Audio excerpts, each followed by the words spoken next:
Hi, my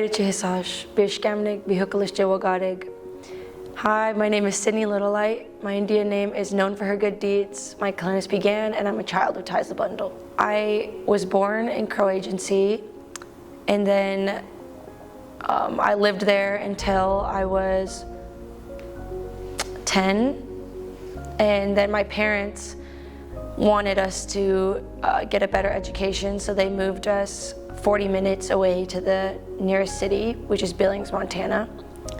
And if you know anything about Billings, there's pretty much nothing like in between Crow, Hardin, and Billings. It's just farmland.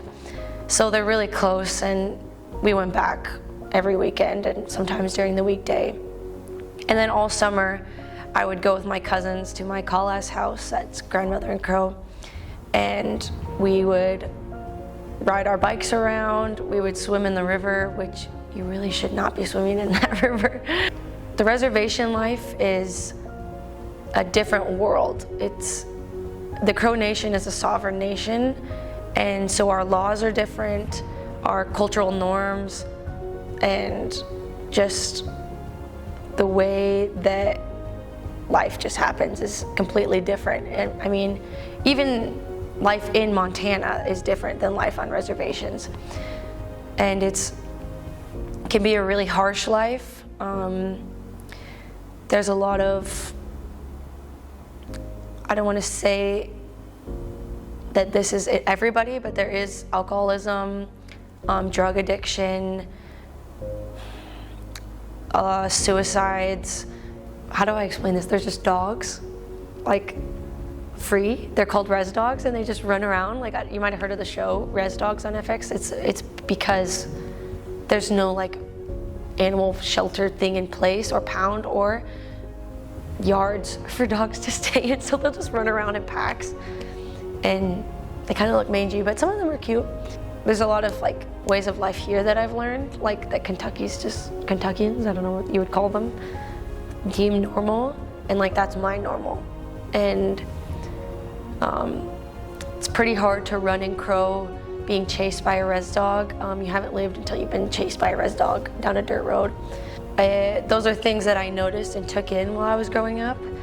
And I also was dealing with my own life story. My parents divorced when I was young, and I spent a lot of time moving around wherever they were living.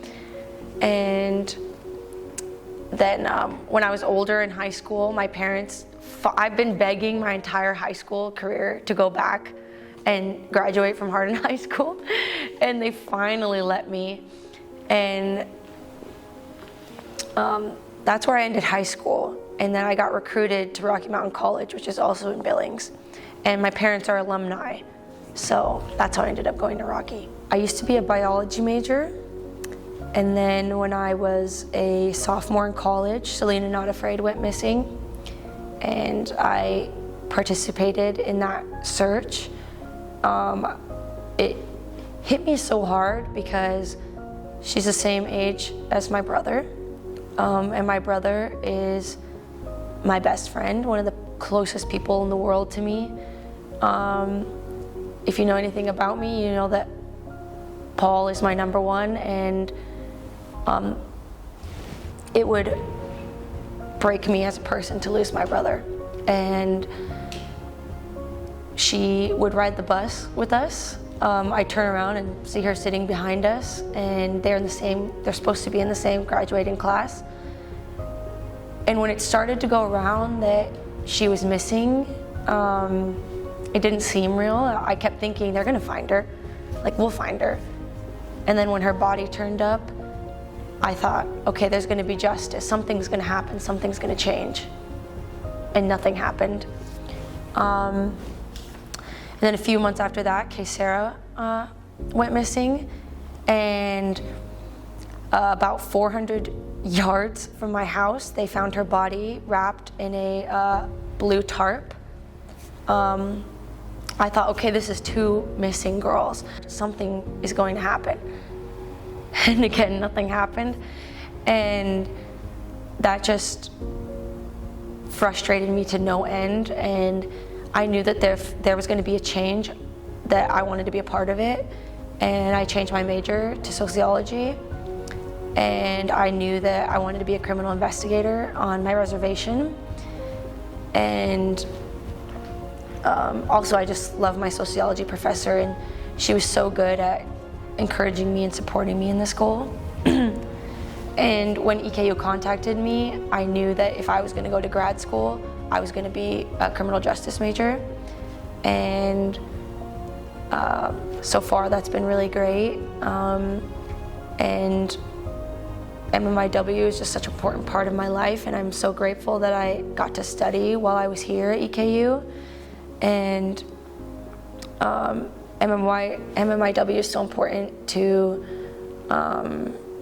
bring awareness to, and I strive to do that not only through just running, but just in my own life. And recently there was a murder of Cole Plenty. His hair was cut, he was assaulted and found dead, and that investigation is ongoing. But I know it broke a lot of Native people's hearts that it just keeps happening and there's no justice. And I hope to be a part of the change and to make a change. And I also just think that it could be me. I think that women running is such a different experience. I don't know about other female athletes, but I know that my head is on a swivel while I'm running. And I get catcalled a lot. A lot of female runners will tell you that men will yell out their windows at you. It's happened on this campus to one of my teammates. And I think that it's important to stay vigilant while you're running, but I don't think it should have to be that way. And as a Native woman, the odds are also against me. That 1 in 3 Native women will be abused or assaulted in their lifetime. And I am not okay with that, and that's where my MMIW journey in trying to bring awareness has led me. And I hope more people learn about that, because there is something going on in Indian country, and I won't be next to be the next MMIW, and I don't think anybody else should either.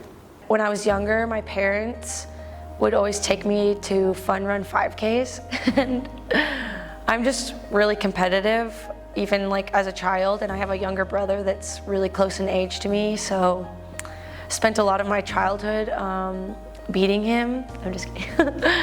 But I went to a 5K with my dad, and he had stopped to talk to one of our relatives like on the side of the race, and I just kept going, and he watched me run by, and he was like, oh, I can catch up.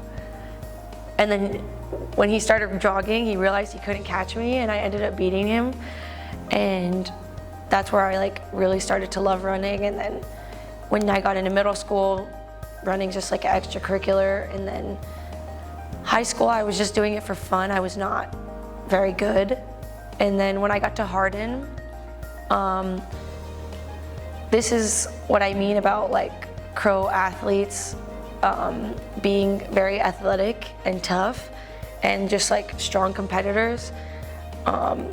The cross country team have been state championships, have been state champs multiple times.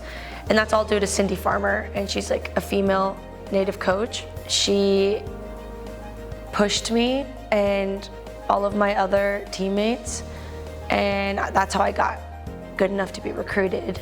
And then when I met Mike, my coach at Rocky, I just really, I don't know, adapted well to his training, and that's how I started dropping my times. And it kind of started snowballing. Like, I remember the first time that I All-Americaned and I was second in the mile, I saw the Native sports post go up, and that was the first time I've ever been posted, and I was like, oh my gosh, I'm getting noticed.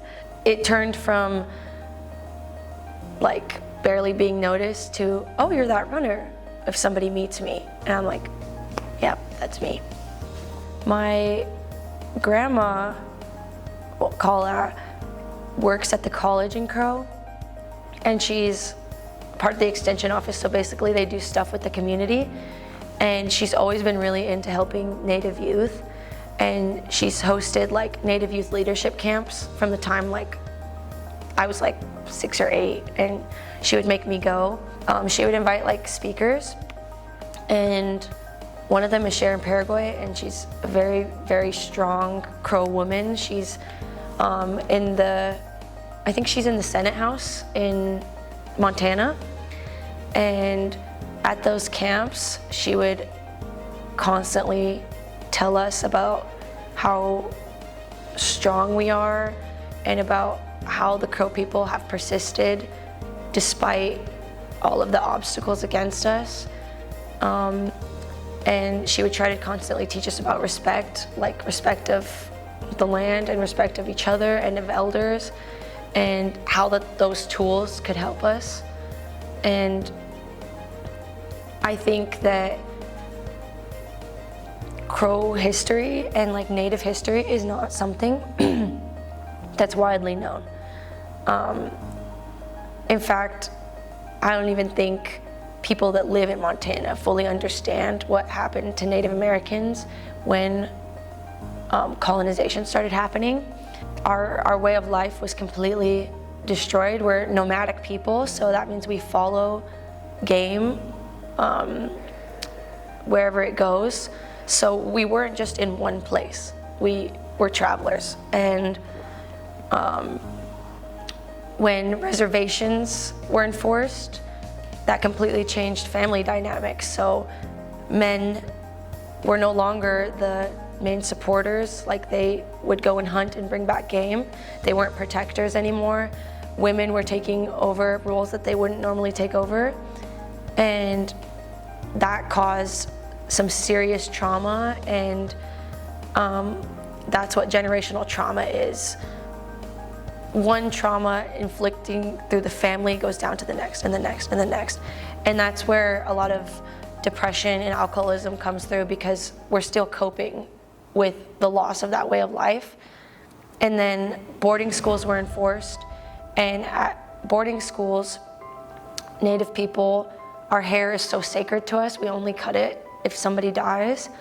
And we had our hair cut, we were not allowed to dress in our regalia or speak our native tongue. And so that's why like the culture it's dying, but it's still there, and it's because of some really tough people and strong Crow people that are keeping it alive. And I think that really shows through sports and the resiliency and strength of a Native athlete, because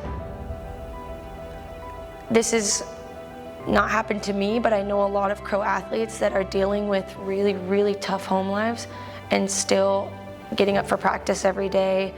And running is also such a form of mental health and really helps a lot of people in Crow, and I know that because people ask me about it all the time. And this entire journey to Richmond has been about being a good role model for little Crow runners. And I've said this before, but this is a new audience. In Montana, I'm pretty decent in Montana, and I got this letter from one of my Native coordinators, because at colleges in Montana you have Native coordinators because there's a Native population there. And it was from a little boy in Crow, and he was talking about how much he loved running and how much he wanted to be the next Crow runner like Sydney Littlelight. And up until that point, I thought that it was only little Crow girls that were looking up to me. And now I realize that this journey is about more than myself.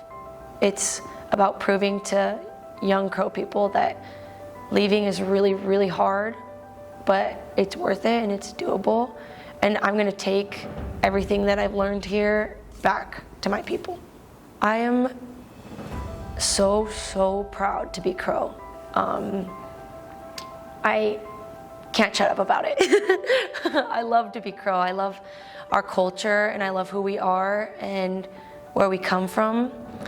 From a young age, I grew up dancing and participating in Crow events. Things like going into sweat, or going to powwows, or watching hand games, or just the simple act of like going to a feed where other crows are, or a basketball game. There's so many parts to being Crow, but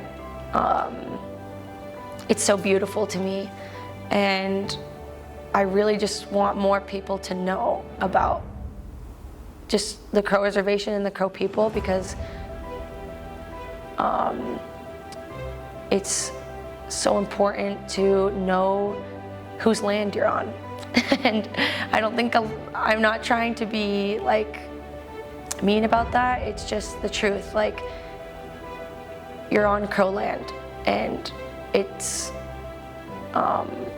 somewhere that we've been for hundreds, thousands of years. So I think that's really important. Heritage and history of the land. I just hope that maybe at EKU I shed a little light on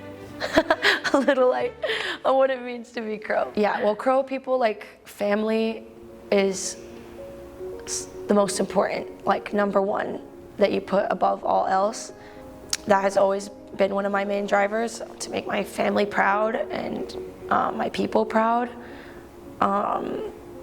That's a big driver for me, as well as just being a role model. But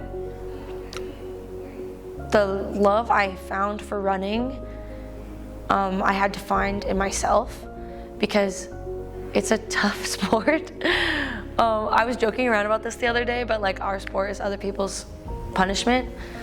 And to me, like, no, I can't dribble a basketball very well, but I can go run 10 miles a day. And I don't especially love running every day, but I love workouts and I love to race. And I had to find my own love for that, and that took a lot of mental strength. And I think all of my teammates, all of us have something wrong with us because we're runners. I'm just kidding. We all have something in common, and we love to run, and I don't really know where it comes from, but I know that I enjoy it. I think every single one of my teammates would say that they've heard me talk about being homesick and wanting to go home. And that has nothing to do with the team or the place. It has to do with my connection to my people, and it's really, really rare for somebody to leave and go out of state and go to college. I only know of a handful of Crows that are doing it right now, and that's not to say more people can do it or more people should do it. I'm just saying that it's possible if you want it. And I've only been here for a year, and I think I only would last a year. Not only that, because I have old bones and I'm ready to be done running. I'm a sixth year, I'm so tired. But it was really, really, really hard for me. I have probably like 30 pictures of me crying because it was so hard for me. And I call my mom probably like 10 times a day. And also what's been hard for me in Kentucky is there's not any tribes around. Because even if it was a tribe that wasn't my own, tribes are very similar and they have similar humor. That's why I call it Indian country, because it's not only Crow, there's over 500 tribes across the US. And I would say a lot of us are connected through social media. And If there had been a tribe nearby, I think that would have been easier on me. But instead, I'm in a state where people don't even, they're surprised that they're surprised that we still exist. And that has been really jarring to me. So it's just been the hardest thing I've ever done in my life. But I also think I grew as a human, being able to be self-sufficient, which is not something that I was beforehand. And knowing that I'm tough enough. Like, to be honest, anything I do after this, like, will be a walk in the park because it's been so hard for me here. The things that I valued the most were the people. EKU has such a diverse team. I've never been around people from this many countries, and that has been so new and exciting for me. One of my best friends of my life is now German, and I never saw that coming. And the other ones are from Kentucky, which I never thought I would be close to anybody outside of Montana, so it's been so important to me, and I'm going to cherish those relationships I've made after I leave.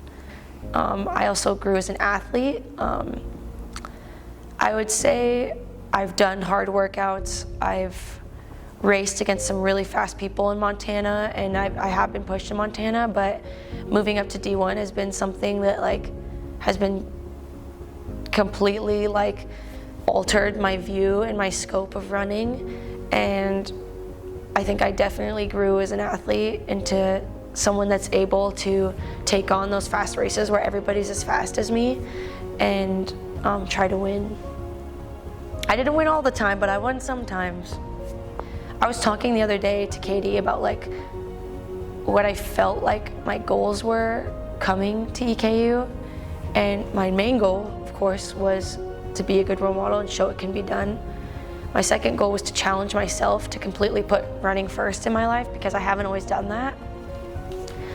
And third was to just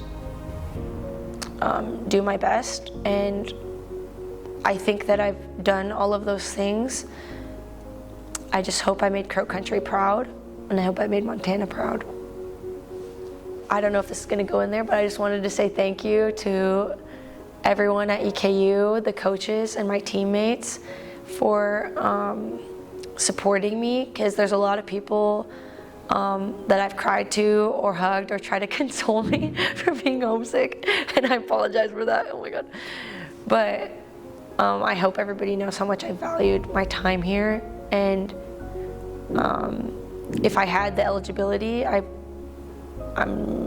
would consider coming back, but I don't. And this is the end of the line, and Grandma's tired, so thanks for having me.